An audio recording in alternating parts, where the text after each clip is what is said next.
કાશી વિશ્વવિદ્યાલય એના 300 પંડિતો 22 કરતા વધારે યુનિવર્સિટીના ચાન્સલરોએ એકી સાથે શિવ અને સ્વામિનારાયણ પર હતું સમન્વય સેમિનાર હતો.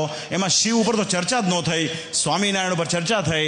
આપણા પરમહંસોએ ખાસ કરીને સદગુરુ શ્રી ગોપાળાનંદ સ્વામીએ જે ગીતા ઉપર ભાષ્ય લખ્યું હોય, સદગુરુ મોટા મોટા સંતો આચાર્યશ્રીઓ વગેરે વગેરે સંતોએ જે મૂળ વાત રજૂ કરી હોય અને શ્રી હરિનો જે મત જેમાં પ્રદર્શિત થયો હોય એની પર જબરદસ્ત એક ડિબેટ થઈ.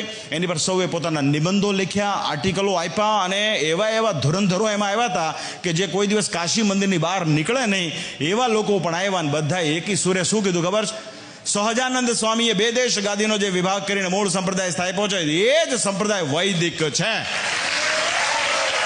બાકી બધા જે હોય એ ભાઈ કોઈ પોતાના મને રાજા માને તો માને, એ તો રાજા તો માને, એમાં કઈ હોય નહીં. હવે ઘણા ભાઈ આજે મોદી સાહેબ જેવા દેખાતા હોય સમજ્યા, તો એ થોડું ઘણું મેકઅપ કરીને એવું થોડું ઠાઠમાટ કરી શકે ને એવું જઈ શકે ને ક્યાંક 4 પૈસા કમાઈ શકે. પણ નોટબંધી એનાથી ન થાય, એ તો દિલ્હીમાં બેઠા હોય એનાથી થાય. તો મૂળ વાત આ છે, ભગવાન ભજીને ઘણા બધા અખ્તરડાયા હોય, તો મૂળ વાત એ છે કે એ જે કાશી વિશ્વવિદ્યાલયે જે સેમિનાર થયો એનો જે આર્ટિકલ લખાણા, અને મજેદાર વસ્તુ એ છે કે સ્વયં કાશી વિશ્વવિદ્યાલયે એ સંસ્કૃતની અંદર એ તમામ આર્ટિકલો વિશ્વવિદ્યાલય છાપ્યા છે. વિશ્વવિદ્યાલય છાપ્યા છે. એમાં બધા ધુરંધર સંતો ગયા, એમાં આપણા ડૉક્ટર સંત સ્વામી ગયા. આજે આપણે બહુ લકી છે કે આવો વિદ્વાન સંત આપણા વડતાલ ટેમ્પલ બોર્ડના ચેરમેન છે.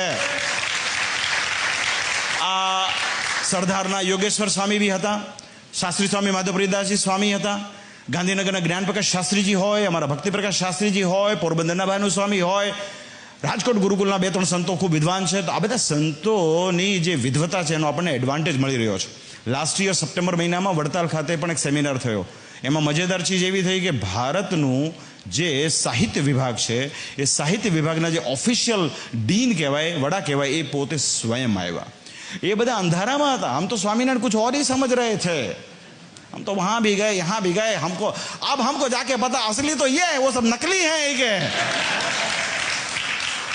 ઓલા બ્રાહ્મણોને હું પંડિતોને શિરપાઓ આપો ને શાસ્ત્રી હરજીવન સ્વામી, એટલે એ તો બધા બોલી જાય, બરાબર છે. બ્રાહ્મણ હોય, ચોટલી વાળે ને જ્યારે તે ચાણક્ય થાય પછી ધુમાડા કાઢ નાખી. એવા 2 બ્રાહ્મણ પંડિતોએ, એક અભિષેક ઉપાધ્યાય છે અને કમલાકાંત ત્રિપાઠી છે, એ લોકોએ એક એવું જબરદસ્ત પુસ્તક લખ્યું ને, હમણાં કુંભ મેળાની અંદર એમણે યુટ્યુબ પર એનો વિડીયો છે, જોઈ લેજો. એમણે સિદ્ધ કરી બતાવ્યું છે, જે કાલ્પનિક પોતાને કહેવાતા જે આચાર્યો થયા છે ને એ બધા કેવા છે? મતવાદી છે. એમની વાતનો કોઈ મૂલ્ય છે નહીં. મૂલ્ય માત્ર ને માત્ર અનંત કોટી બ્રહ્માંડના ધણી શ્રી હરિ અને એના પરમહંસો